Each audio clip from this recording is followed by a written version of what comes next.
Correct. So, Coach, to start with, I know it's early and you haven't even had everybody sometimes, but just give me a rundown on your running backs. What do you see out of these individuals?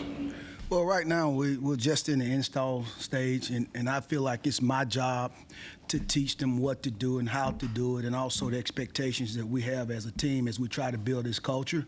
But overall, that's kind of where it is, building a foundation of the standard that we need to be successful throughout the course of a season. In saying that, of course, you guys are aware of Jaheim. We have Cannon who has come in and, he's really working hard. Dear Hubbard, who was here last year, that we think that has a tremendous amount of talent, but he's still working. They're trying to find himself as we work into fall camp. And then you have Clay Ash, who's a steady hand, always worked hard, that we're very happy to have. And then we have some guys that are working themselves to get back out there. So is running back in this offense different than others, or is running back?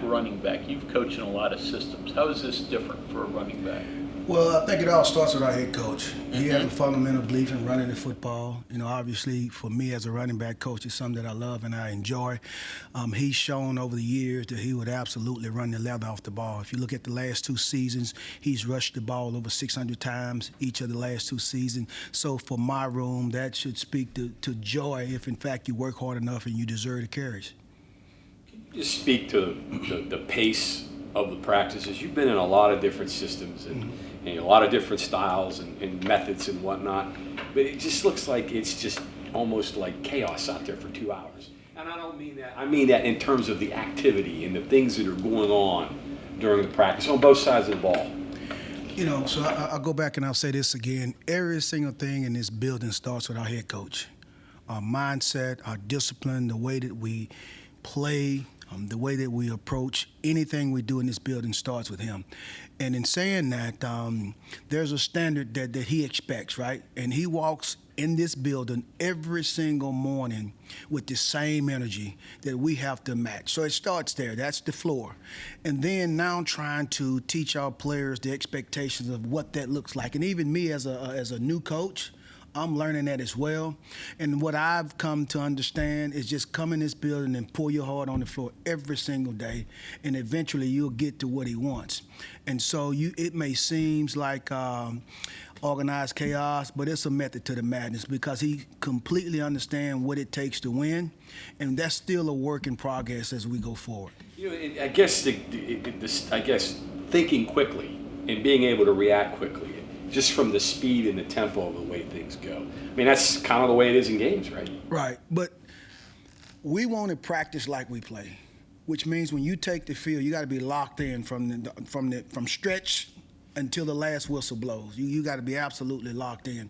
And as coaches, it's our job to do that. I think he said the other day, we have to take them a place where they can't take themselves.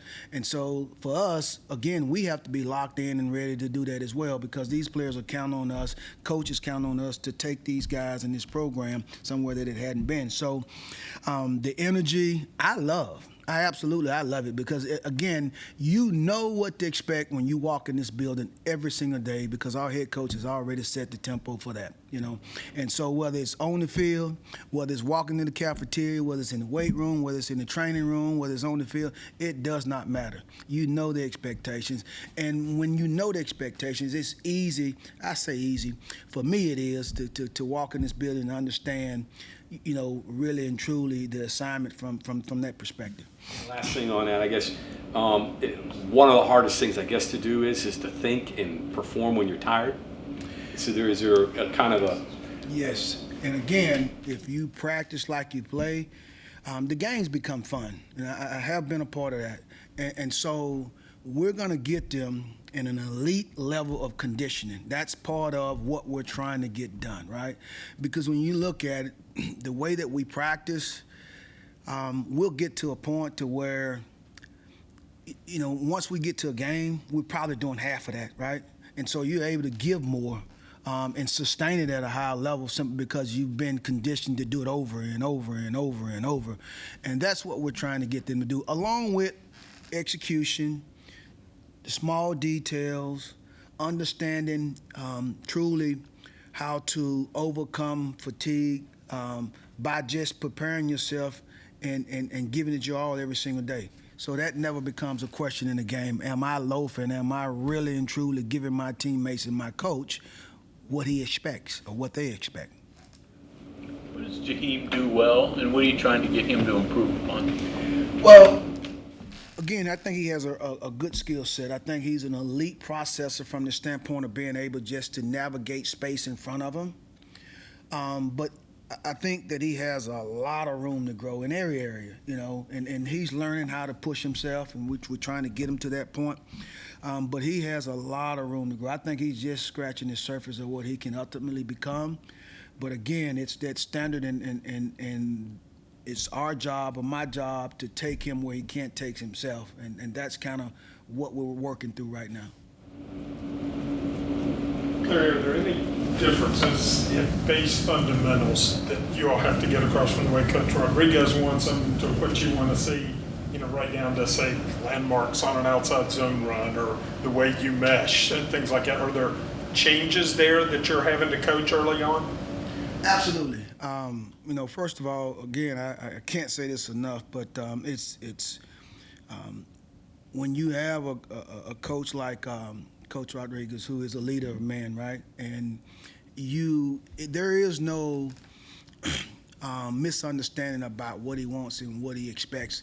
And I've talked about from a program perspective, but offensively, the way that we practice, the way that we meet, and the way that we install, again, there's a method to the madness there to one, get them not just to know what they're doing, but why they're doing it.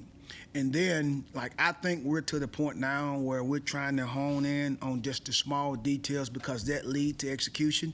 So that's a big thing right now. But when we meet, there's a clear understanding when we walk out of that meeting room of what we're trying to get accomplished with each scheme that we're installing. So, and I'm thankful that we have a great staff that works together, that communicates. All that's been awesome. So, but to answer your question, yes. But I do like the organization and the way we go about doing things. I was talking. How do you feel about two-back sets? And because for a while, Rich here had some pretty unique two-back sets. Big guy, little guy, two smaller guys. You're probably short-handed right now, so maybe you can't do it. But is it possible, and how do you get there, and what type of personnel do you have to have? Absolutely. I love it. I think Coach loves it as well. But I know y'all have heard this before, earn success, right? So as we continue to build this program and build these young men, and as guys continue to show that we can count on them and we can trust them as players and they're playmakers, then we'll find ways to get them on the field, which one of those ways is getting into a two-back set. And again, Coach has a tremendous amount of experience in being able to navigate that as well. Has it kind of gone away a little bit? I mean, obviously, older days, Wishbone, you had a whole bunch of running backs back there, different mutations of that. But as the quarterback became like a running back, did that kind of go away a little bit, and it was just quarterback, running back? And not necessarily. Again, it's all just based on what you believe philosophically, right? And what you're trying to get done. And what Coach has done over the years, which I think is phenomenal, is he's adjusted to the talent that he's had in his room. And whether he's had an elite quarterback that can run, whether he's had a quarterback that maybe not as athletic but two good running backs, even at the wide receiver position, being able to factor them guys in sometimes in the run game. But if you go back and look over time, the job that he's done and truly just maximizing the talent that he has in front of him is pretty impressive.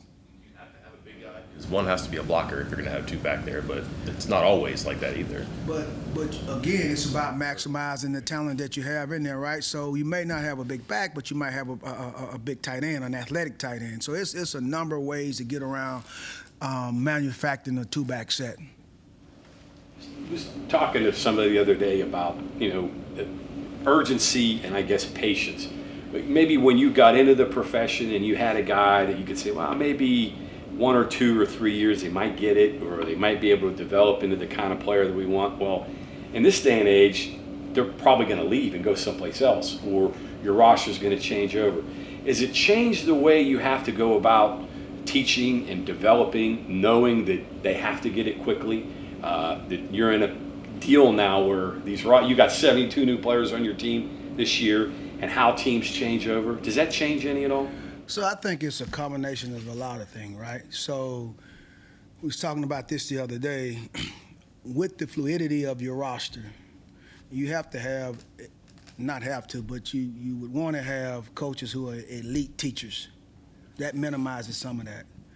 And then the other aspect, I still think that there's a place in every or on every roster for development. And there's a lot of young kids. I love high school kids that you can get that's raw, and being able to pour into those guys and teach them from the ground up, because then that chemistry, that continuity, that familiarity, all that matters at the end of the day. Yeah. And when you can get them and build them from the ground up, they also can carry the message of your program when newcomers come in. So I'm not just completely against getting young guys. I enjoy that, honestly. But again, as a coach, you need to have a method of teaching that as you present to these young guys, they can process it and thrive because of it. That's had to force you to be a better teacher, I guess, and a more efficient, right? 100%. Yeah. Mm-hmm. How do you do that? How do you get that message across? How do you get them to understand what you want them to do? That's exactly what you just said. You have to, the system that you have to understand how to present it, how to teach it, and making sure that they process it properly, because the other thing that you have is that every kid is not the same. So you have to meet them where they are, and then you have to pull them forward with you, because again, there's a standard and a level of expectation that they must meet. And if your room is built the right way, I think guys can thrive, whether they're high school guys or younger guys, it doesn't matter. But your method of teaching, you still have to have some flexibility, because everybody doesn't learn the same. And being able to meet kids where they are and pull them along, build confidence in them, and allow them to go out there and take the field in a way that they can have fun, but also enjoy playing and execute at the same time. You got here right as spring practice was getting ready to start, or started. Take you a little while yourself to sort of get caught up with the system and what exactly they wanted to do? Oh, absolutely. You know, when you coming in and they're 5 or 6 days into spring ball, and just being able to try to settle in and get going. You know, my first priority was to understand what the head coach wants and what his expectations are, you know, along with learning the offense and then, you know, what you mentioned earlier, finding ways to present it and teach it in a way that kids can get it effectively and go out and execute. So, you know, but again, with Coach, you know what you're getting every single day when you walk in this building. Once I, you know, kind of figured that out and understood the expectations and how he goes about doing things, and it's just a matter of just falling in line and coming in here and giving your best every single day. You adjusted to Morgantown yet? You? Absolutely. We're still undefeated. I'm in great shape. You've coached in the South mainly. Ever had practice when it was 60 degrees in August or 68 at the start of practice like it has been? It was a little different. I was probably a little upset. You know, I love the heat, love working, I love the grind. I think the summers in fall camp is really when you truly start to mold your team together. And part of that mold, being able to mold them, is them facing adversity. Us facing adversity as coaches when they're tired and they're wondering and trying to figure out how to get through this, and you having to grab them and pull them and show them things and pull them in places, two places that they didn't know that they could go. And all of a sudden they start to get big-eyed because they're surprised that, you know what, I can do this. So I love fall camp. I love heat. The fact that it's not as hot as I like it just put me in a position to coach them harder. You've spent some time coaching fullbacks, H-backs, and tight ends, right? Auburn, right? Yes. What do you see from those guys here as that ties together with your running game, what you guys want to do? Well, first of all, I think they got a coach that I'm very, very high on, Coach Nice. I love his approach, his attitude. I think he's a great teacher. I think he demands.